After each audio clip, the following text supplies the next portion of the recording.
ಇಬ್ಬರು ಅವಳಿ ಸಹೋದರರು ಕದ್ದು ತಂದ ಹಣದಿಂದ ಒಂದು ಬಿಸ್ನೆಸ್ ನ ಮಾಡಿ ಹಣ ಗಳಿಸುವ ಯೋಚನೆಯನ್ನ ಮಾಡ್ತಾರೆ. ಆದರೆ ಅವತ್ತು ರಾತ್ರಿ ನಡೆದಂತಹ ಒಂದು ಘಟನೆ ಇವರ ಜೀವನವನ್ನೇ ತಲೆಕೆಳಗಾಗಿ ಮಾಡಿಬಿಡತ್ತೆ.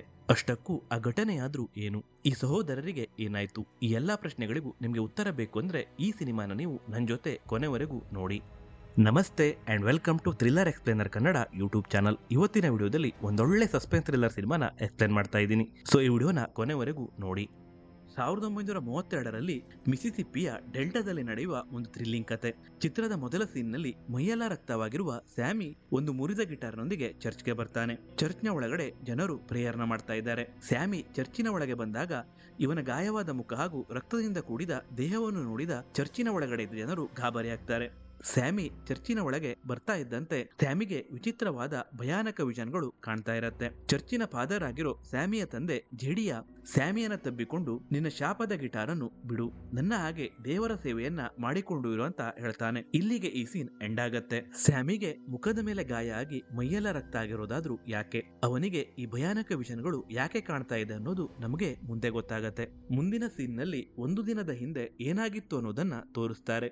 ಇಲ್ಲಿ ಸ್ಮೋಕ್ ಮತ್ತು ಸ್ಟ್ಯಾಕ್ ಎನ್ನುವ ಇಬ್ಬರು ಸಹೋದರರು ತಾವು ಚಿಕಾಗೋದಿಂದ ಕಳ್ಳತನ ಮಾಡಿ ತಂದಿದ್ದ ಹಣದಿಂದ ಒಂದು ಸಾಮಿಲ್ ಅನ್ನ ಖರೀದಿ ಮಾಡಿ ಅದನ್ನ ಪಬ್ ಮಾಡಿ ಅದರಿಂದ ಹಣ ಮಾಡುವ ಪ್ಲಾನ್ ನೊಂದಿಗೆ ಮಿಸಿಸಿಪ್ಪಿಗೆ ಬಂದಿರ್ತಾರೆ. ಇವರು ಪಬ್ ನ ಓಪನ್ ಮಾಡ್ತಿರೋ ವಿಷಯವನ್ನ ತಿಳಿದ ಲೋಕಲ್ ಗ್ಯಾಂಗ್ಸ್ಟರ್ ಹಾಗ್ವುಡ್ ಇವರನ್ನ ಮೀಟ್ ಮಾಡಿ, ನೀವು ಚಿಕಾಗೋದಲ್ಲಿ ಹೇಗೆ ಹಣ ಸಂಪಾದನೆ ಮಾಡಿದ್ದೀರಾ ಅನ್ನೋದು ನನಗೆ ಗೊತ್ತು. ಈ ಹಳ್ಳಿಯಲ್ಲಿ ನೀವು ಬಿಸ್ನೆಸ್ ಮಾಡಬೇಕು ಅಂದ್ರೆ ಬಂದ ಲಾಭದಲ್ಲಿ ನನಗೂ ಪಾಲನ್ನು ಕೊಡಬೇಕು ಅಂತ ಹೇಳ್ತಾನೆ. ಇದಕ್ಕೆ ಸ್ಮೋಕ್ ಮತ್ತು ಸ್ಟ್ಯಾಕ್ ಅವನಿಗೆ ಹಣವನ್ನ ಕೊಟ್ಟು, ಇನ್ಮುಂದೆ ನಿನ್ನಿಂದ ನಮಗೆ ಏನು ತೊಂದರೆ ಆಗ್ಬಾರ್ದು, ಒಂದು ವೇಳೆ ನೀನಾಗಲಿ ಅಥವಾ ನಿನ್ನ ಗ್ಯಾಂಗ್ನ ಹುಡುಗರಾಗಲಿ ಈ ಪ್ರಾಪರ್ಟಿ ಒಳಗೆ ಬಂದ್ರೆ ಅವರನ್ನ ಅಲ್ಲೇ ಸಾಯಿಸ್ತೀವಿ ಅಂತ ವಾರ್ನ್ ಮಾಡ್ತಾರೆ. ಮುಂದಿನ ಸೀನ್ ನಲ್ಲಿ ಚರ್ಚ್ನ ಫಾದರ್ ಆಗಿರೋ ಜೆಡಿಯ ಸ್ಯಾಮಿಗೆ, ನೀನು ಕುಡುಕರು ಹಾಗೂ ಕೆಟ್ಟ ಜನರನ್ನ ಎಂಟರ್ಟೈನ್ ಮಾಡಿ ಹಣ ಗಳಿಸಲು ಹೋದರೆ ಡೆವಿಲ್ ನಿನ್ನ ಜೀವನವನ್ನ ಹಾಳು ಮಾಡುತ್ತೆ, ಅದಕ್ಕೆ ನೀನು ಚರ್ಚಿನಲ್ಲಿ ದೇವರ ಕೆಲಸವನ್ನ ಮಾಡಿಕೊಂಡು ಇರು ಅಂತ ಹೇಳ್ತಾ ಇರ್ತಾನೆ. ಅಷ್ಟರಲ್ಲಿ ಅಲ್ಲಿಗೆ ಬಂದ ಸ್ಟ್ಯಾಕ್ ಮತ್ತು ಸ್ಮೋಕ್ ಸ್ಯಾಮಿಯನ್ನ ತಮ್ಮ ಪಬ್ನಲ್ಲಿ ಹಾಡು ಹೇಳಲು ಕರೆದುಕೊಂಡು ಹೋಗ್ತಾರೆ. ಇಲ್ಲಿ ಸ್ಯಾಮಿ ಸ್ಟ್ಯಾಕ್ ಮತ್ತು ಸ್ಮೋಕ್ನ ಅಂಕಲ್ನ ಮಗ ಅನ್ನೋ ವಿಷಯ ಗೊತ್ತಾಗತ್ತೆ. ಮುಂದಿನ ಸೀನ್ ನಲ್ಲಿ ಸ್ಮೋಕ್ ಜನರಲ್ ಸ್ಟೋರ್ನ ಓನರ್ ಆಗಿರೋ ಬೋಚಾನ ಮೀಟ್ ಮಾಡಿ, ಇವತ್ತು ರಾತ್ರಿ ನಮ್ಮ ಕ್ಲಬ್ ನಲ್ಲಿ ದೊಡ್ಡ ಪಾರ್ಟಿ ಇದೆ, ನನಗೆ 100 ಜನರಿಗೆ ಸಾಕಾಗುವಷ್ಟು ಕ್ಯಾಟ್ ಫಿಶ್ ಬೇಕು ಅಂತ ಹೇಳ್ತಾನೆ. ಬೋಚಾ ಹಾಗೂ ಅವನ ಹೆಂಡತಿ ಗ್ರೇಸ್ ಅನ್ನು ಕೂಡ ಪಾರ್ಟಿಗೆ ಇನ್ವೈಟ್ ಮಾಡಿ ಸ್ಮೋಕ್ ಅಲ್ಲಿಂದ ಹೊರಡ್ತಾನೆ. ನೆಕ್ಸ್ಟ್ ಸೀನ್ ನಲ್ಲಿ ಸ್ಟ್ಯಾಕ್ ಮತ್ತು ಸ್ಯಾಮಿ ಡೆಲ್ಟಾ ಸ್ಲಿಮ್ ಅನ್ನೋ ಒಬ್ಬ ಲೆಜೆಂಡರಿ ಬ್ಲೂಸ್ ನ ಸಿಂಗರ್ ಅನ್ನ ಮೀಟ್ ಮಾಡಿ, ಇವತ್ತು ರಾತ್ರಿ ನಮ್ಮ ಪಬ್ ನಲ್ಲಿ ನೀನು ಹಾಡು ಹೇಳಿದರೆ ನಿನಗೆ $20 ಕೊಡ್ತೀನಿ ಅಂತ ಹೇಳ್ತಾರೆ. ಇದಕ್ಕೆ ಡೆಲ್ಟಾ ಸ್ಲಿಮ್, ನಾನು ನಿಮ್ಮ ಪಬ್ ನ ಬಗ್ಗೆ ಇನ್ನು ಕೇಳಿಲ್ಲ, ನಿಮ್ಮ ಪಬ್ ಇವತ್ತು ರಾತ್ರಿ ಇರಬಹುದು, ಆದರೆ ನಾಳೆ ಹಾಗೂ ಮುಂದಿನ ದಿನಗಳಲ್ಲಿ ಇರತ್ತೆ ಅಂತ ಏನು ಗ್ಯಾರಂಟಿ, ಅದಕ್ಕೆ ನಾನು ಈಗ ಮಾಡ್ತಿರೋ ಕೆಲಸವನ್ನ ಬಿಟ್ಟು ನಿಮ್ಮ ಪಬ್ಗೆ ಹಾಡು ಹೇಳಲು ಬರಲ್ಲ ಅಂತ ಹೇಳ್ತಾನೆ. ಡೆಲ್ಟಾ ಸ್ಲಿಮ್ನ ಟೆಂಪ್ಟ್ ಮಾಡೋಕೆ ಅಂತ ಸ್ಟ್ಯಾಕ್ ತಾನು ಚಿಕಾಗೋದಿಂದ ತಂದಿರೋ ಐರಿಷ್ ಬಿಯರ್ ಅನ್ನ ತೋರಿಸಿ, ನಾನು ನಿನಗೆ $40 ಪೇ ಮಾಡ್ತೀನಿ ಹಾಗೂ ಈ ತರಹದ 500 ಐರಿಷ್ ಬಿಯರ್ ಬಾಟಲ್ಸ್ ನನ್ನ ಪಬ್ ನಲ್ಲಿ ಇದೆ, ನಿನಗೆ ಎಷ್ಟು ಬೇಕೋ ಅಷ್ಟು ಕುಡಿಬಹುದು ಅಂತ ಹೇಳ್ತಾನೆ. ಈ ಆಫರ್ ಅನ್ನ ಕೇಳಿದ ಡೆಲ್ಟಾ ಸ್ಲಿಮ್ ರಾತ್ರಿ ಪಬ್ಗೆ ಬಂದು ಹಾಡೋಕೆ ಒಪ್ಕೊಳ್ತಾನೆ. ನಂತರ ಸ್ಯಾಮಿ ಮತ್ತು ಡೆಲ್ಟಾ ಸ್ಲಿಮ್ ರೈಲ್ವೆ ಸ್ಟೇಷನ್ ನಲ್ಲೇ ಹಾಡೋದಕ್ಕೆ ಶುರು ಮಾಡ್ತಾರೆ. ಇವರ ಅದ್ಭುತ ಹಾಡನ್ನು ಕೇಳೋದಕ್ಕೆ ಜನರು ಕೂಡ ಸೇರ್ತಾರೆ. ಇದೇ ಅವಕಾಶವನ್ನ ಬಳಸಿಕೊಂಡ ಸ್ಟ್ಯಾಕ್ ಎಲ್ಲರನ್ನು ರಾತ್ರಿ ತನ್ನ ಪಬ್ಗೆ ಬರೋದಕ್ಕೆ ಇನ್ವೈಟ್ ಮಾಡ್ತಾನೆ. ಇಲ್ಲಿ ಸ್ಯಾಮಿ ಅರ್ಲಿನ್ ಅನ್ನೋ ಒಂದು ಮದುವೆ ಆಗಿರೋ ಹುಡುಗಿಯ ಜೊತೆ ಫ್ಲರ್ಟ್ ನ ಮಾಡಿ ಅವಳನ್ನು ಕೂಡ ರಾತ್ರಿ ಪಬ್ಗೆ ಬರೋದಕ್ಕೆ ಇನ್ವೈಟ್ ಮಾಡ್ತಾನೆ. ಹೀಗಿರುವಾಗ ಒಂದು ವೈಟ್ ವುಮನ್ ಸ್ಟ್ಯಾಕ್ ನನ್ನೇ ನೋಡ್ತಾ ಇರೋದನ್ನ ಗಮನಿಸಿದ ಸ್ಯಾಮಿ ಸ್ಟ್ಯಾಕ್ ನ ಹತ್ತಿರ ಬಂದು, ಒಂದು ವೈಟ್ ವುಮನ್ ನಿನ್ನನ್ನ ಆವಾಗ್ನಿಂದಲೂ ನೋಡ್ತಾ ಇದ್ದಾಳೆ ಅಂತ ಹೇಳ್ತಾನೆ. ಅಷ್ಟರಲ್ಲಿ ಆ ವೈಟ್ ವುಮನ್ ಸ್ಟ್ಯಾಕ್ ನ ಹತ್ತಿರ ಬಂದು, ನಿನಗೆ ಗೊತ್ತಿತ್ತು ತಾನೆ ನಾನು ನಿನಗೋಸ್ಕರ ಕಾಯ್ತಾ ಇದ್ದೆ ಅಂತ, ನನ್ನ ಜೊತೆ ರಾತ್ರಿನ ಕಳೆದ ಮೇಲೆ ಏನನ್ನೂ ಹೇಳದೆ ಮಧ್ಯರಾತ್ರಿಯಲ್ಲಿ ನನ್ನನ್ನು ಬಿಟ್ಟು ಹೋದೆ, ನಿನ್ನೆ ನನ್ನ ತಾಯಿ ಕೂಡ ಸತ್ತು ಹೋದಳು, ನಾನು ಅವಳನ್ನ ಮಣ್ಣು ಮಾಡಿದ್ದೆ ಅಂತ ಹೇಳ್ತಾಳೆ. ಇದಕ್ಕೆ ಸ್ಟ್ಯಾಕ್, ಒಳ್ಳೇದಾಯ್ತು, ಸತ್ತ ಮೇಲಾದರೂ ಅವಳು ಆರಾಮಾಗಿ ಇರ್ತಾಳೆ ಅಂತ ಹೇಳ್ತಾನೆ. ಇದರಿಂದ ಕೋಪ ಮಾಡಿಕೊಂಡ ಆ ವೈಟ್ ವುಮನ್ ಅಲ್ಲಿಂದ ಹೊರಟು ಹೋಗ್ತಾಳೆ. ಇಲ್ಲಿ ಇವಳು ಸ್ಟ್ಯಾಕ್ ನ ಎಕ್ಸ್ ಗರ್ಲ್ ಫ್ರೆಂಡ್ ಮ್ಯಾರಿ ಅನ್ನೋ ವಿಷಯ ನಮಗೆ ಗೊತ್ತಾಗತ್ತೆ. ಮುಂದಿನ ಸೀನ್ ನಲ್ಲಿ ಸ್ಟ್ಯಾಕ್, ಸ್ಯಾಮಿ ಹಾಗೂ ಡೆಲ್ಟಾ ಸ್ಲಿಮ್ ತಮ್ಮ ಪಬ್ಗೆ ಒಬ್ಬ ಬೌನ್ಸರ್ ಅನ್ನ ಹುಡುಕಿಕೊಂಡು ಹೋಗ್ತಾರೆ. ತನ್ನ ತೋಟದಲ್ಲಿ ಕೆಲಸ ಮಾಡ್ತಿದ್ದಂತಹ ಕಾರ್ನ್ ಬ್ರೆಡ್ ಅನ್ನೋ ಒಬ್ಬ ವ್ಯಕ್ತಿಯನ್ನ ಹುಡುಕಿ, ನಮ್ಮ ಪಬ್ ನಲ್ಲಿ ರಾತ್ರಿ ಬೌನ್ಸರ್ ಆಗಿ ಕೆಲಸ ಮಾಡು, ಒಳ್ಳೆ ಹಣವನ್ನ ಕೊಡ್ತೀವಿ ಅಂತ ಅವನನ್ನು ಕೂಡ ಒಪ್ಪಿಸಿ ಅಲ್ಲಿಂದ ಹೊರಡ್ತಾರೆ. ಮುಂದಿನ ಸೀನ್ ನಲ್ಲಿ ಸ್ಮೋಕ್ ಆ್ಯನಿಯನ್ನು ಒಬ್ಬಳು ಹೆಂಗಸನ್ನ ಮೀಟ್ ಮಾಡಿ ಅವಳನ್ನು ಕೂಡ ರಾತ್ರಿ ತನ್ನ ಪಬ್ಗೆ ಬರೋದಕ್ಕೆ ಇನ್ವೈಟ್ ಮಾಡ್ತಾನೆ. ಇಲ್ಲಿವರೆಗೂ ಕೂಡ ಸ್ಟ್ಯಾಕ್ ಮತ್ತು ಸ್ಮೋಕ್ ಕೇವಲ ಬ್ಲ್ಯಾಕ್ ಪೀಪಲ್ ನ ಮಾತ್ರ ತಮ್ಮ ಪಬ್ಗೆ ಇನ್ವೈಟ್ ಮಾಡ್ತಿರೋದನ್ನ ನಾವು ಗಮನಿಸ್ತೀವಿ. ಯಾಕಂದ್ರೆ 1932ರ ಕಾಲದಲ್ಲಿ ಅಮೆರಿಕಾದಲ್ಲಿ ರೇಸಿಸಂ ಪೀಕ್ ನಲ್ಲಿ ಇತ್ತು. ಬ್ಲ್ಯಾಕ್ ಪೀಪಲ್ ನ ನೋಡಿದ್ರೆ ವೈಟ್ ಪೀಪಲ್ಗೆ ಆಗ್ತಾ ಇರಲಿಲ್ಲ. ಬ್ಲ್ಯಾಕ್ ಜನರನ್ನ ಅಸ್ಪೃಶ್ಯರ ರೀತಿ ಟ್ರೀಟ್ ಮಾಡ್ತಾ ಇದ್ರು. ಇದಕ್ಕಾಗಿನೇ ಸ್ಮೋಕ್ ಮತ್ತು ಸ್ಟ್ಯಾಕ್ ಕೇವಲ ಬ್ಲ್ಯಾಕ್ ಪೀಪಲ್ ಅನ್ನ ಮಾತ್ರ ತಮ್ಮ ಪಬ್ಗೆ ಇನ್ವೈಟ್ ಮಾಡ್ತಾರೆ. ಮುಂದಿನ ಸೀನ್ ನಲ್ಲಿ ಎಲ್ಲರೂ ಪಬ್ನ ಗ್ರ್ಯಾಂಡ್ ಓಪನಿಂಗ್ಗೆ ತಯಾರಿ ಮಾಡ್ತಿರೋದನ್ನ ತೋರಿಸ್ತಾರೆ. ಹೀಗಿರುವಾಗ ಮೈಯೆಲ್ಲ ಸುಟ್ಟ ಗಾಯ ಆಗಿರೋ ಒಬ್ಬ ವ್ಯಕ್ತಿ ಓಡಿ ಬಂದು ಒಂದು ಕಪಲ್ಸ್ ನ ಮನೆಯ ಬಾಗಿಲನ್ನ ಬಡಿದು ಹೆಲ್ಪ್ ಅಂತ ಕೂಗ್ತಾ ಇರ್ತಾನೆ. ಆ ಕಪಲ್ಸ್ ಗನ್ನ ಹಿಡಿದು ಬಾಗಿಲನ್ನ ಓಪನ್ ಮಾಡ್ತಾರೆ. ಆಗ ಆ ವ್ಯಕ್ತಿ ಅವರು ನನ್ನನ್ನ ಸಾಯಿಸಿ ಬಿಡ್ತಾರೆ, ನನ್ನನ್ನು ಕಾಪಾಡಿ, ನಾನು ನಿಮಗೆ ಗೋಲ್ಡ್ ಅನ್ನ ಕೊಡ್ತೀನಿ ಅಂತ ಬೇಡ್ಕೊಳ್ತಾನೆ. ಇವನ ಮಾತನ್ನು ನಂಬಿದ ಆ ಕಪಲ್ಸ್ ಇವನನ್ನ ಮನೆ ಒಳಗೆ ಬಿಟ್ಕೊಳ್ತಾರೆ. ಮುಂದಿನ ಸೀನ್ ನಲ್ಲಿ 5 ಜನ ಆ ಕಪಲ್ಸ್ ನ ಮನೆಗೆ ಬಂದು, ನಾವು ಒಬ್ಬ ಡೇಂಜರಸ್ ಆಗಿರೋ ವ್ಯಕ್ತಿಯನ್ನ ಹುಡುಕ್ತಾ ಇದೀವಿ, ಅವನು ನಿಮ್ಮ ಮನೆ ಹತ್ತಿರ ಬಂದಿದ್ನಾ ಅಂತ ಕೇಳ್ತಾನೆ. ಅದಕ್ಕೆ ಆ ಹೆಂಗಸು ಇಲ್ಲ ಅಂತ ಹೇಳಿದಾಗ ಆ ವ್ಯಕ್ತಿ ಅವನು ನೋಡೋ ತರ ಅಲ್ಲ, ತುಂಬಾನೇ ಅಪಾಯಕಾರಿಯಾದ ವ್ಯಕ್ತಿ, ಅವನನ್ನ ನೋಡಿದ್ರೆ ಹೇಳಿ ಅಂತ ಮತ್ತೆ ಕೇಳ್ತಾನೆ. ಅದಕ್ಕೆ ಅವಳು ಆ ತರಹದ ಯಾರು ನಮ್ಮ ಮನೆ ಕಡೆ ಬಂದಿಲ್ಲ ಅಂತ ಹೇಳಿದಾಗ ಆ 5 ಜನ ಅಲ್ಲಿಂದ ಹೊರಡ್ತಾರೆ. ಅವರು ಹೊರಟ ಮೇಲೆ ಆಕೆ ತನ್ನ ಗಂಡನನ್ನು ಕೂಗುತ್ತಾ ಮನೆ ಒಳಗೆ ಹೋಗ್ತಾಳೆ. ಇಲ್ಲೇ ಈ ಚಿತ್ರದ ಅಲ್ಟಿಮೇಟ್ ಟ್ವಿಸ್ಟ್ ರಿವೀಲ್ ಆಗತ್ತೆ. ಇವರು ಆವಾಗ್ಲೇ ಮನೆ ಒಳಗೆ ಬಿಟ್ಕೊಂಡಿರ್ತಾರಲ್ವಾ, ಅವನು ವ್ಯಾಂಪೈರ್ ಆಗಿರ್ತಾನೆ. ಅವಳು ಮನೆ ಒಳಗೆ ಹೋಗಿ ನೋಡಿದಾಗ ಆತ ಅವಳ ಗಂಡನನ್ನು ಕಚ್ಚಿ ಅವನನ್ನು ಕೂಡ ವ್ಯಾಂಪೈರ್ ಆಗಿ ಮಾಡಿರ್ತಾನೆ. ಇದನ್ನು ನೋಡಿದ ಆಕೆ ಜೋರಾಗಿ ಕೂಗ್ತಾಳೆ. ಇಲ್ಲಿಗೆ ಈ ಸೀನ್ ಎಂಡ್ ಆಗತ್ತೆ. ವ್ಯಾಂಪೈರ್ ಆದವರು ಕಚ್ಚಿ ರಕ್ತ ಹೀರಿದ್ರೆ ಕಚ್ಚಿಸಿಕೊಂಡವರು ಸಾಯುವುದಿಲ್ಲ, ಬದಲಿಗೆ ಅವರು ಕೂಡ ವ್ಯಾಂಪೈರ್ ಆಗಿ ಬದಲಾಗ್ತಾರನ್ನೋ ವಿಷಯ ನಮಗೆ ಇಲ್ಲಿ ಗೊತ್ತಾಗತ್ತೆ.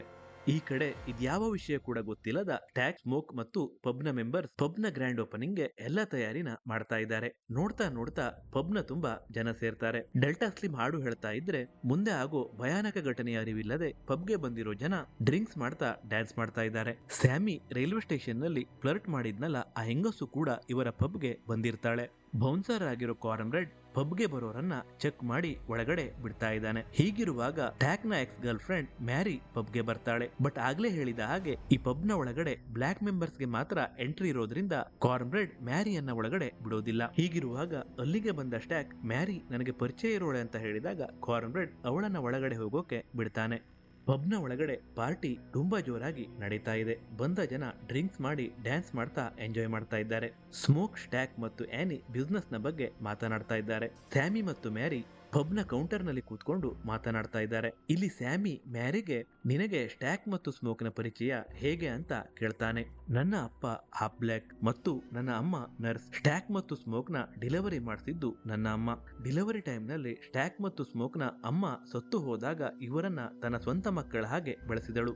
ಆದರೆ ಇವರು ಅವಳ ಫ್ಯುನರಲ್ಗೂ ಸಹ ಬರಲಿಲ್ಲ ಅಂತ ಮ್ಯಾರಿ ದುಃಖದಿಂದ ಸ್ಯಾಮಿಗೆ ಹೇಳ್ತಾಳೆ. ಮುಂದಿನ ಸೀನ್ ನಲ್ಲಿ ಸ್ಯಾಮಿ ಹಾಡು ಹೇಳ್ತಾ ಇದ್ರೆ ಎಲ್ಲರೂ ಎಂಜಾಯ್ ಮಾಡ್ತಾ ಡ್ಯಾನ್ಸ್ ಮಾಡ್ತಾ ಇದ್ದಾರೆ. ಹೀಗಿರುವಾಗ ವ್ಯಾಂಪೈರ್ ಹಾಗೂ ವ್ಯಾಂಪೈರ್ ಆಗಿ ಬದಲಾಗಿರೋ ಆ ಕಪಲ್ಸ್ ಇವರ ಹಾಡಿನ ಸದ್ದನ್ನು ಕೇಳಿ ಪಬ್ನ ಕಡೆಗೆ ಬರ್ತಾರೆ.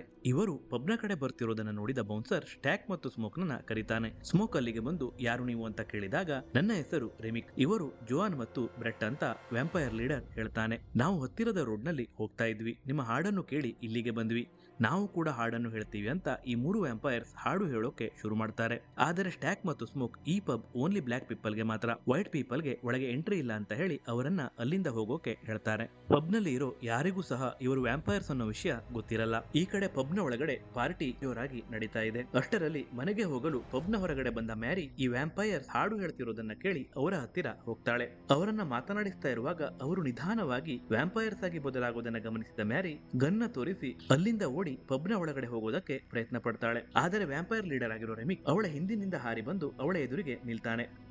ಮುಂದೆ ಮ್ಯಾರಿ ಏನೂ ಆಗಿಲ್ಲ ಅನ್ನೋ ರೀತಿ ಪಬ್ನ ಒಳಗಡೆ ಮತ್ತೆ ಹೋಗ್ತಾಳೆ. ಮುಂದಿನ ಸೀನ್ ನಲ್ಲಿ ಕಾರ್ನ್ ಬ್ರೆಡ್ ಡೆಲ್ಟಾ ಸ್ಲಿಮ್ಗೆ ಸ್ವಲ್ಪ ಹೊತ್ತು ಬಾಗಿಲನ್ನು ಕಾಯಿ, ನಾನು ವಾಶ್ರೂಮ್ಗೆ ಹೋಗ್ತೀನಿ ಅಂತ ಹೇಳಿ ಪಬ್ನ ಹೊರಗಡೆ ಹೋಗ್ತಾನೆ. ಮೂತ್ರ ವಿಸರ್ಜನೆ ಮಾಡ್ತಾ ಇರುವಾಗ ಈ ವ್ಯಾಂಪೈರ್ಸ್ ಕಾರ್ನ್ ಬ್ರೆಡ್ ಅನ್ನು ಕೂಡ ಭಯಪಡಿಸ್ತಾರೆ. ಪಬ್ಗೆ ವಾಪಸ್ ಬಂದ ಮ್ಯಾರಿ ಟ್ಯಾಕ್ ನನ್ನ ಒಂದು ರೂಮ್ ನ ಒಳಗಡೆ ಕರೆದುಕೊಂಡು ಹೋಗಿ ಅವನ ಜೊತೆ ಇಂಟಿಮೇಟ್ ಆಗ್ತಾಳೆ. ಇಲ್ಲಿ ಅವಳ ಬೆನ್ನಿನ ಮೇಲೆ ವ್ಯಾಂಪೈರ್ ಕಚ್ಚಿರೋ ಗುರುತು ರಿವೀಲ್ ಆಗತ್ತೆ. ಮ್ಯಾರಿ ಆವಾಗಲೇ ಪಬ್ನ ಹೊರಗಡೆ ಹೋಗಿದ್ದಾಗ ರೆಮಿಕ್ ವ್ಯಾಂಪೈರ್ ಇವಳನ್ನ ಕಚ್ಚಿ ಅವಳನ್ನು ಕೂಡ ವ್ಯಾಂಪೈರ್ ಆಗಿ ಬದಲಾಯಿಸಿರ್ತಾನೆ. ಸ್ಟ್ಯಾಕ್ನನ್ನು ಹುಡುಕುತ್ತಾ ಸ್ಮೋಕ್ ಆ ರೂಮಿನ ಒಳಗಡೆ ಬಂದಾಗ ಅಲ್ಲಿ ಮ್ಯಾರಿ ಸ್ಟ್ಯಾಕ್ನ ಕುತ್ತಿಗೆಯನ್ನು ಕಚ್ಚಿ ರಕ್ತ ಹೀರ್ತಾ ಇರ್ತಾಳೆ. ಇದನ್ನು ನೋಡಿದ ಸ್ಮೋಕ್ ಅವಳನ್ನ ತನ್ನ ಗನ್ನಿಂದ ಶೂಟ್ ಮಾಡ್ತಾನೆ. ಒಂದು ಕ್ಷಣಕ್ಕೆ ಕೆಳಗೆ ಬಿದ್ದ ಮ್ಯಾರಿ 5-6 ಬುಲೆಟ್ ತಾಗಿದ್ದರೂ ಸಹ ಏನೂ ಆಗಿಲ್ಲ ಅನ್ನೋ ರೀತಿ ಎದ್ದು ಈ ರಾತ್ರಿ ನಾವು ಎಲ್ಲರನ್ನು ಸಾಯಿಸ್ತೀವಿ ಅಂತ ಹೇಳಿ ಪಬ್ನ ಹೊರಗಡೆ ಓಡಿ ಹೋಗ್ತಾಳೆ. ಮ್ಯಾರಿ ಕಚ್ಚಿರೋದ್ರಿಂದ ತುಂಬಾ ಬ್ಲೀಡಿಂಗ್ ಆಗಿ ಸ್ಟ್ಯಾಕ್ ಸಾಯ್ತಾನೆ. ಇಷ್ಟು ಹೊತ್ತು ತಮ್ಮ ಜೊತೆನೆ ಇದ್ದ ಸ್ಟ್ಯಾಕ್ ಸತ್ತಿದ್ದರಿಂದ ಆನಿ, ಸ್ಮೋಕ್ ಮತ್ತು ಸ್ಯಾಮಿ ಎಲ್ಲರೂ ತುಂಬಾ ದುಃಖದಲ್ಲಿ ಇದ್ದಾರೆ. ಡೆಲ್ಟಾ ಸ್ಲಿಮ್ ಪಾರ್ಟಿ ಮುಗಿತು, ಎಲ್ಲರೂ ಹೋಗಿ ಅಂತ ಎಲ್ಲರನ್ನು ಪಬ್ನಿಂದ ಆಚೆಗೆ ಕಳಿಸ್ತಾನೆ. ಆನಿ ಸ್ಮೋಕ್ನ ಹತ್ತಿರ ನೀನು ಅವಳನ್ನು ಶೂಟ್ ಮಾಡಿದರೂ ಅವಳಿಗೆ ಏನೂ ಆಗಿಲ್ಲ, ಸೊ ನಾವೆಲ್ಲ ಕೇರ್ಫುಲ್ ಆಗಿ ಇರಬೇಕು ಅಂತ ಹೇಳಿ ಸ್ಟ್ಯಾಕ್ನ ಡೆಡ್ ಬಾಡಿಯನ್ನ ಒಂದು ರೂಮ್ ನಲ್ಲಿ ಲಾಕ್ ಮಾಡ್ತಾಳೆ. ನಂತರ ಮೂತ್ರ ವಿಸರ್ಜನೆಗೆ ಹೋಗಿದ್ದ ಕಾರ್ನ್ ಬ್ರೆಡ್ ವಾಪಸ್ ಬಂದು ಏನಾಯ್ತು, ಸ್ಮೋಕ್ನ ಮೈಗೆ ಯಾಕೆ ರಕ್ತ ಆಗಿದಂತ ಕೇಳ್ತಾನೆ. ಕಾರ್ನ್ ಬ್ರೆಡ್ ಇಲ್ಲದೆ ಇರೋ ಟೈಮ್ ನಲ್ಲೇ ಸ್ಟ್ಯಾಕ್ನ ಕೊಲೆ ಆಗಿರತ್ತೆ. ಇವನು ತನ್ನ ಕೆಲಸನ ಸರಿಯಾಗಿ ಮಾಡಿಲ್ಲ ಅಂತ ಇವರೆಲ್ಲ ಅವನ ಮೇಲೆ ಕೋಪ ಮಾಡ್ಕೊಂಡಿದ್ದಾರೆ. ನನ್ನನ್ನು ಒಳಗೆ ಇನ್ವೈಟ್ ಮಾಡಿ, ನಾನು ನಿಮಗೆ ಹೆಲ್ಪ್ ಮಾಡ್ತೀನಿ ಅಂತ ಕಾರ್ನ್ ಬ್ರೆಡ್ ಹೇಳ್ತಾನೆ. ಆದರೆ ಆನಿ ಕಾರ್ನ್ ಬ್ರೆಡ್ ನ ವರ್ತನೆಯಲ್ಲಿ ಚೇಂಜಸ್ ಆಗಿರೋದನ್ನ ಗಮನಿಸ್ತಾಳೆ ಮತ್ತು ಈ ವ್ಯಾಂಪೈರ್ಸ್ ಯಾವುದೇ ಜಾಗಕ್ಕಾದ್ರೂ ಇನ್ವೈಟ್ ಇಲ್ಲದೇನೆ ಒಳಗೆ ಹೋಗುವುದಿಲ್ಲ ಅನ್ನೋ ವಿಷಯ ಆನಿಗೆ ಗೊತ್ತಿರತ್ತೆ. ಸೊ ಅವನನ್ನ ಒಳಗಡೆ ಇನ್ವೈಟ್ ಮಾಡಲ್ಲ. ಇದರಿಂದ ಕೋಪಗೊಂಡ ಕಾರ್ನ್ ಬ್ರೆಡ್, ನನ್ನ ಜೊತೆ ನೀವು ಆಟ ಆಡ್ತಾ ಇದ್ದೀರಾ, ನಾನು ಕೆಲಸ ಮಾಡಿದ ಹಣವನ್ನು ನನಗೆ ಕೊಡಿ, ನಾನು ಹೋಗ್ತೀನಿ ಅಂತ ಕೈಯನ್ನು ಮುಂದೆ ಮಾಡ್ತಾನೆ. ಸ್ಮೋಕ್ ನನ್ನ ಕಿಸೆಯಿಂದ ಹಣವನ್ನು ತೆಗೆದು ಕಾರ್ನ್ ಬ್ರೆಡ್ಗೆ ಕೊಡಲು ಕೈ ಮುಂದೆ ಮಾಡಿದಾಗ ವ್ಯಾಂಪೈರ್ ಆಗಿ ಕನ್ವರ್ಟ್ ಆಗಿ ಸ್ಮೋಕ್ನ ಕೈಗೆ ಕಚ್ಚೋಕೆ ಬರ್ತಾನೆ. ಆದರೆ ಸ್ಮೋಕ್ ಕ್ವಿಕ್ ಆಗಿ ತನ್ನ ಗನ್ನನ್ನು ತೆಗೆದು ಕಾರ್ನ್ ಬ್ರೆಡ್ನ ಬಾಯಿಗೆ ಶೂಟ್ ಮಾಡ್ತಾನೆ. ಬುಲೆಟ್ ಬಾಯಿಯ ಒಳಗೆ ಪಾಸ್ ಆಗಿದ್ದರೂ ಸಹ ಕಾರ್ನ್ ಬ್ರೆಡ್ ಸಾಯೋದಿಲ್ಲ, ಮತ್ತೆ ಸ್ಮೋಕ್ನ ಮೇಲೆ ಅಟ್ಯಾಕ್ ಮಾಡೋಕೆ ಹೋಗ್ತಾನೆ. ಅಷ್ಟರಲ್ಲಿ ಆನಿ ಸ್ಮೋಕ್ ನನ್ನ ಒಳಗೆ ಎಳ್ಕೊಳ್ತಾಳೆ. ನಿಮಗೆ ಗೊತ್ತಿರಲಿ, ಈ ವ್ಯಾಂಪೈರ್ಸ್ ಗನ್ನಿಂದ ಶೂಟ್ ಮಾಡಿದ್ರು ಸಾಯಲ್ಲ, ಅವರು ಸಾಯೋದೇನಿದ್ರು ಸೂರ್ಯನ ಬೆಳಕು ಮೈ ಮೇಲೆ ಬಿದ್ದರೆ ಸುಟ್ಟು ಸತ್ತು ಹೋಗ್ತಾರೆ. ನಂತರ ರೂಮ್ನ ಒಳಗಡೆ ಲಾಕ್ ಮಾಡಿದ್ದ ಸ್ಟ್ಯಾಕ್ ವ್ಯಾಂಪೈರ್ ಆಗಿ ಕನ್ವರ್ಟ್ ಆಗಿ ಬಾಗಿಲು ಬಡಿಯೋಕೆ ಶುರು ಮಾಡ್ತಾನೆ. ನಾನು ನಿನ್ನ ಬ್ರದರ್, ನನ್ನನ್ನು ಯಾಕೆ ಲಾಕ್ ಮಾಡಿದ್ದೀಯಾ, ಬಾಗಿಲನ್ನು ಓಪನ್ ಮಾಡುವಂತ ಸ್ಮೋಕ್ಗೆ ಹೇಳ್ತಾನೆ.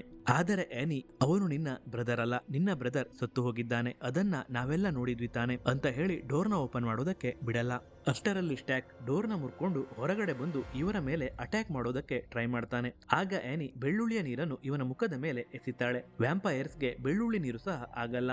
ಇದರಿಂದ ವ್ಯಾಂಪೈರ್ ಆಗಿ ಬದಲಾಗಿರೋ ಸ್ಟ್ಯಾಕ್ನ ಮುಖ ಸುಡೋದಕ್ಕೆ ಸ್ಟಾರ್ಟ್ ಆಗಿ ಅವನು ಅಲ್ಲಿಂದ ಓಡಿ ಹೊರಗಡೆ ಹೋಗ್ತಾನೆ. ಮುಂದಿನ ಸೀನ್ ನಲ್ಲಿ ಪಬ್ನಿಂದ ಹೊರಗಡೆ ಹೋಗಿದ್ದ ಎಲ್ಲರೂ ವ್ಯಾಂಪೈರ್ ಆಗಿ ಬದಲಾಗಿರೋದನ್ನ ತೋರಿಸ್ತಾರೆ. ಇವರೆಲ್ಲರೂ ಪಬ್ನ ಹತ್ತಿರ ಬಂದು ಹಾಡು ಹೇಳಿ ಡ್ಯಾನ್ಸ್ ಮಾಡ್ತಾ ಇದ್ದಾರೆ. ಒಳಗಡೆ ಇರೋರು ಈ ವ್ಯಾಂಪೈರ್ಸ್ ನಿಂದ ತಪ್ಪಿಸಿಕೊಳ್ಳೋಕೆ ಬೆಳ್ಳುಳ್ಳಿ ಮತ್ತು ಸಿಲ್ವರ್ ಅನ್ನ ವೆಪನ್ ಆಗಿ ಯೂಸ್ ಮಾಡಿ ಸೂರ್ಯೋದಯ ಆಗುವವರೆಗೂ ಕೇರ್ಫುಲ್ ಆಗಿರೋಣ ಅಂತ ಡಿಸೈಡ್ ಮಾಡ್ತಾರೆ. ಒಳಗಡೆ ಇರೋರಲ್ಲಿ ಯಾರಾದ್ರೂ ವ್ಯಾಂಪೈರ್ಸ್ ಇದಾರ ಅಂತ ತಿಳ್ಕೊಳ್ಳೋಕೆ ಆನಿ ಎಲ್ಲರಿಗೂ ಒಂದೊಂದು ಬೆಳ್ಳುಳ್ಳಿಯನ್ನ ಕೊಟ್ಟು ತಿನ್ಲಿಕ್ಕೆ ಹೇಳ್ತಾಳೆ. ಎಲ್ಲರೂ ಈ ಬೆಳ್ಳುಳ್ಳಿಯನ್ನ ತಿಂತಾರೆ. ಇದರಿಂದ ಪಬ್ನ ಒಳಗಡೆ ಇರೋರು ಯಾರು ಕೂಡ ವ್ಯಾಂಪೈರ್ಸ್ ಅಲ್ಲ ಅನ್ನೋದು ಗೊತ್ತಾಗತ್ತೆ. ವ್ಯಾಂಪೈರ್ ಲೀಡರ್ ಆಗಿರೋ ರೆಮಿಕ್ ಪಬ್ನ ಒಳಗಡೆ ಇರೋರನ್ನ ತನ್ನ ಮಾತಿನ ಜಾಲಕ್ಕೆ ಸಿಕ್ಕಿಸಿ ಅವರನ್ನ ಕಚ್ಚೋಕೆ ಪ್ರಯತ್ನ ಪಡ್ತಾನೆ. ಸ್ಮೋಕ್ ಇನ್ನೇನು ಬಾಗಿಲನ್ನು ತೆಗೆದು ಹೊರಗಡೆ ಹೋಗ್ತಾನೆ ಅನ್ನುವಷ್ಟರಲ್ಲಿ ಆನಿ ಅವನನ್ನ ಒಳಗೆ ಎಳೆದು ಬಾಗಿಲನ್ನ ಕ್ಲೋಸ್ ಮಾಡ್ತಾಳೆ. ಆದರೆ ಇವರ ಮಾತಿನ ಜಾಲಕ್ಕೆ ಸಿಕ್ಕ ಬೋಚೋನ ಹೆಂಡತಿ ಗ್ರೇಸ್ ವ್ಯಾಂಪೈರ್ಸ್ ಅನ್ನ ಪಬ್ನ ಒಳಗೆ ಇನ್ವೈಟ್ ಮಾಡಿ ಬಿಡ್ತಾಳೆ. ಇನ್ವೈಟ್ ಮಾಡೋದನ್ನೇ ಕಾಯ್ತಾ ಇದ್ದ ವ್ಯಾಂಪೈರ್ಸ್ ಒಳಗೆ ಬಂದು ಇವರ ಮೇಲೆ ಅಟ್ಯಾಕ್ ಮಾಡ್ತಾರೆ. ಇವರು ಕೂಡ ತಮ್ಮ ಹತ್ತಿರ ಇದ್ದ ವೆಪನ್ಸ್ ಗಳಿಂದ ವ್ಯಾಂಪೈರ್ಸ್ ನ ಮೇಲೆ ಅಟ್ಯಾಕ್ ಮಾಡ್ತಾರೆ. ಇಲ್ಲಿ ಬೋಚೋನ ಹೆಂಡತಿ ಗ್ರೇಸ್ ಒಂದು ವ್ಯಾಂಪೈರ್ ನ ಬೆಂಕಿಯಲ್ಲಿ ಸುಟ್ಟು ತಾನು ಕೂಡ ಅದೇ ಬೆಂಕಿಯಲ್ಲಿ ಸುಟ್ಟು ಸತ್ತು ಹೋಗ್ತಾಳೆ. ಈ ಫೈಟ್ ನಲ್ಲಿ ವ್ಯಾಂಪೈರ್ ಆಗಿರೋ ಸ್ಟ್ಯಾಕ್ ಆನಿಯನ್ನ ಕಚ್ತಾನೆ. ಆನಿ ತಾನು ಕೂಡ ವ್ಯಾಂಪೈರ್ ಆಗಿ ಬದಲಾಗೋದು ಬೇಡ ಅಂತ ಸ್ಮೋಕ್ಗೆ ತನ್ನ ಎದೆಗೆ ಮರದ ಚಾಕುವಿನಿಂದ ತಿವಿದು ಸಾಯಿಸುವಂತ ಹೇಳ್ತಾಳೆ. ಅವಳ ಆಸೆಯಂತೆ ಆನಿಯನ್ನ ಸ್ಮೋಕ್ ಸಾಯಿಸ್ತಾನೆ. ಈ ಕಡೆ ಡೆಲ್ಟಾ ಸ್ಲಿಮ್ ಪಬ್ನ ಒಳಗಡೆ ಇರೋರು ಬಚಾವಾಗ್ಲಿ ಅಂತ ತನ್ನನ್ನು ತಾನು ವ್ಯಾಂಪೈರ್ಸ್ಗೆ ಸ್ಯಾಕ್ರಿಫೈಸ್ ಮಾಡ್ತಾನೆ. ಪಬ್ನ ಒಳಗೆ ಉಳಿದಿರೋರು ಹಿಂದಿನ ದಾರಿಯಿಂದ ತಪ್ಪಿಸಿಕೊಳ್ಳೋಕೆ ಪ್ರಯತ್ನ ಪಡ್ತಿರುವಾಗ ಅಲ್ಲಿಗೆ ಬಂದಂತಹ ವ್ಯಾಂಪೈರ್ ರೆಮಿಕ್, ಟ್ಯಾಕ್ ಮತ್ತು ಮ್ಯಾರಿ ಇವರ ಮೇಲೆ ಅಟ್ಯಾಕ್ ಮಾಡ್ತಾರೆ. ಇಲ್ಲಿ ರೆಮಿಕ್ ಪರ್ಲಿನ್ಗೆ ಕಚ್ಚಿ ಅವಳನ್ನು ಕೂಡ ವ್ಯಾಂಪೈರ್ ಆಗಿ ಮಾಡಿಬಿಡ್ತಾನೆ. ಸ್ಯಾಮಿ ಅಲ್ಲಿಂದ ತಪ್ಪಿಸಿಕೊಂಡು ಸಮುದ್ರದ ಕಡೆ ಓಡ್ತಾನೆ. ಅಷ್ಟರಲ್ಲಿ ವ್ಯಾಂಪೈರ್ ರೆಮಿಕ್ ಹಿಂದಿನಿಂದ ಹಾರಿ ಬಂದು ಸ್ಯಾಮಿಯ ಮುಖಕ್ಕೆ ತನ್ನ ಉಗುರಿನಿಂದ ಹೊಡಿತಾನೆ. ಇದರಿಂದ ಸ್ಯಾಮಿಯ ಮುಖದ ಮೇಲೆ ಗಾಯ ಆಗತ್ತೆ. ನಾವು ಚಿತ್ರದ ಮೊದಲ ಸೀನ್ ನಲ್ಲಿ ಸ್ಯಾಮಿಯ ಮುಖದ ಮೇಲೆ ಗಾಯ ನೋಡಿದ್ದು ಇದೇ ಕಾರಣಕ್ಕಾಗಿ. ಇನ್ನು ಪಬ್ನ ಒಳಗಡೆ ಸ್ಟ್ಯಾಕ್ ಮತ್ತು ಸ್ಮೋಕ್ ಇಬ್ಬರು ಫೈಟ್ ಮಾಡ್ತಾ ಇದ್ದಾರೆ. ಇಲ್ಲಿ ಸ್ಮೋಕ್ಗೆ ತನ್ನ ಬ್ರದರ್ ವ್ಯಾಂಪೈರ್ ಆಗಿ ಬದಲಾಗಿದ್ದರೂ ಸಹ ಅವನನ್ನು ಸಾಯಿಸೋಕೆ ಮನಸ್ಸು ಬರದೆ ಅವನನ್ನ ಹಾಗೆ ಬಿಡ್ತಾನೆ. ಸಮುದ್ರದಲ್ಲಿ ಇನ್ನೇನು ಸ್ಯಾಮಿನ ರೆಮಿಕ್ ಕಚ್ಚಿ ವ್ಯಾಂಪೈರ್ ಆಗಿ ಮಾಡ್ತಾನನ್ನುವಷ್ಟರಲ್ಲಿ ಸ್ಮೋಕ್ ಹಿಂದಿನಿಂದ ಬಂದು ವ್ಯಾಂಪೈರ್ ನ ಹಾರ್ಟ್ಗೆ ಮರದ ಚಾಕುವಿನಿಂದ ಚುಚ್ತಾನೆ. ಇದೇ ಸಮಯಕ್ಕೆ ಸರಿಯಾಗಿ ಸೂರ್ಯೋದಯ ಕೂಡ ಆಗತ್ತೆ. ಸೂರ್ಯನ ಬೆಳಕು ಈ ವ್ಯಾಂಪೈರ್ಸ್ ಗಳ ಮೇಲೆ ಬಿದ್ದ ತಕ್ಷಣ ವ್ಯಾಂಪೈರ್ಸ್ ಗಳು ಸುಟ್ಟು ಸತ್ತು ಹೋಗ್ತವೆ. ವ್ಯಾಂಪೈರ್ ಲೀಡರ್ ಆಗಿರೋ ರೆಮಿಕ್ ಕೂಡ ಸತ್ತು ಹೋಗ್ತಾನೆ. ಪಬ್ನ ಒಳಗಡೆನೆ ಇದ್ದಿದ್ರಿಂದ ಟ್ಯಾಕ್ ಮತ್ತು ಮ್ಯಾರಿ ಸೂರ್ಯನ ಬೆಳಕಿನಿಂದ ತಪ್ಪಿಸಿಕೊಂಡು ಬದುಕಿರ್ತಾರೆ. ಈ ಕಡೆ ಸ್ಯಾಮಿ ಮತ್ತು ಸ್ಮೋಕ್ ಮಾತ್ರ ಬದುಕಿ ಉಳಿದಿರ್ತಾರೆ. ಮುಂದಿನ ಸೀನ್ ನಲ್ಲಿ ಲೋಕಲ್ ಗ್ಯಾಂಗ್ಸ್ಟರ್ ಆಗಿರೋ ಹಾಗ್ವರ್ಡ್ ತನ್ನ ಗ್ಯಾಂಗ್ ನ ಮೆಂಬರ್ಸ್ ಅನ್ನ ಕರೆದುಕೊಂಡು ಬಂದು ಗ್ರ್ಯಾಂಡ್ ಆಗಿ ಓಪನಿಂಗ್ ಆದಂತಹ ಪಬ್ ಅನ್ನ ಗ್ರ್ಯಾಂಡ್ ಆಗಿ ಕ್ಲೋಸ್ ಮಾಡ್ತೀನಿ ಅಂತ ಬರ್ತಾನೆ. ಇವರು ಬರೋದನ್ನ ಮೊದಲೇ ಊಹೆ ಮಾಡಿದಂತಹ ಸ್ಮೋಕ್ ಹಾಗ್ವರ್ಡ್ ಮತ್ತು ಅವರ ಗ್ಯಾಂಗ್ ನ ಎಲ್ಲಾ ಮೆಂಬರ್ಸ್ ಅನ್ನ ಶೂಟ್ ಮಾಡಿ ಸಾಯಿಸ್ತಾನೆ. ಈ ಶೂಟಿಂಗ್ ನಲ್ಲಿ ಸ್ಮೋಕ್ಗೂ ಸಹ ಒಂದು ಬುಲೆಟ್ ತಾಗತ್ತೆ. ಆದರೆ ಸ್ಮೋಕ್ ಇಲ್ಲಿ ಸಾಯ್ತಾನ ಅಥವಾ ಇಲ್ವಾ ಅನ್ನೋದನ್ನ ನಮ್ಗೆ ನಮ್ಗೆ ತೋರಿಸೋದಿಲ್ಲ. ಇಲ್ಲಿಗೆ ಈ ಸೀನ್ ಎಂಡ್ ಆಗಿ ಸ್ಟೋರಿ 1992ಕ್ಕೆ ಶಿಫ್ಟ್ ಆಗತ್ತೆ. ಇಲ್ಲಿ ವಯಸ್ಸಾಗಿರೋ ಸ್ಯಾಮಿಯನ್ನ ತೋರಿಸ್ತಾರೆ. ಸ್ಯಾಮಿ ಹಾಡು ಹೇಳ್ತಿರುವಂತಹ ಪಬ್ಗೆ ಬಂದಂತಹ ವ್ಯಾಂಪೈರ್ಸ್ ಆಗಿರೋ ಸ್ಟ್ಯಾಕ್ ಮತ್ತು ಮ್ಯಾರಿ ಸ್ಯಾಮಿಗೆ ನೀನು ಸಾಯುವಂತಹ ಸಮಯ ತೀರ ಬಂದಿದೆ, ನಿನ್ನನ್ನು ವ್ಯಾಂಪೈರ್ ಅನ್ನಾಗಿ ಮಾಡಿ ಅಮರನನ್ನಾಗಿ ಮಾಡ್ತೇನೆ ಅಂತ ಹೇಳ್ತಾರೆ. ಆದರೆ ಸ್ಯಾಮಿ ಈ ಜಗತ್ತಿನಲ್ಲಿ ನಾನು ನೋಡ್ಬೇಕಾದದ್ದನ್ನೆಲ್ಲ ಆಲ್ರೆಡಿ ನೋಡಿದ್ದೇನೆ, ನೋಡಲು ಮತ್ತೇನು ಉಳಿದಿಲ್ಲ, ನಾನು ವ್ಯಾಂಪೈರ್ ಆಗಲು ಇಷ್ಟಪಡೋದಿಲ್ಲ ಅಂತ ಹೇಳ್ತಾನೆ. ಇಲ್ಲಿಗೆ ಈ ಸಿನಿಮಾ ಎಂಡ್ ಆಗತ್ತೆ. ಇಷ್ಟೊತ್ತು ನಾನು ಎಕ್ಸ್ಪ್ಲೇನ್ ಮಾಡಿದಂತಹ ಈ ಸಿನಿಮಾದ ಹೆಸರು ಸಿನ್ನರ್ಸ್. ಈ ಸಿನಿಮಾ 2025ರಲ್ಲಿ ತೆರೆ ಕಂಡಿತ್ತು ಹಾಗೂ IMDBಯಲ್ಲಿ 7.6ರ ರೇಟಿಂಗ್ ಅನ್ನ ಹೊಂದಿದೆ. ಈ ಸಿನಿಮಾನ ನೀವು ಅಮೆಜಾನ್ ಪ್ರೈಮ್ ನಲ್ಲಿ ಇಂಗ್ಲಿಷ್ ಮತ್ತು ಹಿಂದಿ ಭಾಷೆಯಲ್ಲಿ ನೋಡಬಹುದು. ನಾನು ಎಕ್ಸ್ಪ್ಲೇನ್ ಮಾಡಿದಂತಹ ಈ ಸಿನಿಮಾ ನಿಮ್ಗೆ ಇಷ್ಟ ಆಗಿದ್ರೆ ಈ ವಿಡಿಯೋಗೆ ಒಂದು ಲೈಕ್ ಮಾಡಿ ಹಾಗೂ ನಮ್ಮ ಯೂಟ್ಯೂಬ್ ಚಾನೆಲ್ನ ತಪ್ಪದೇ ಸಬ್ಸ್ಕ್ರೈಬ್ ಮಾಡಿ. ಮುಂದಿನ ವಿಡಿಯೋದಲ್ಲಿ ಮತ್ತೆ ಸಿಗೋಣ. ಟೇಕ್ ಕೇರ್, ಬಾಯ್.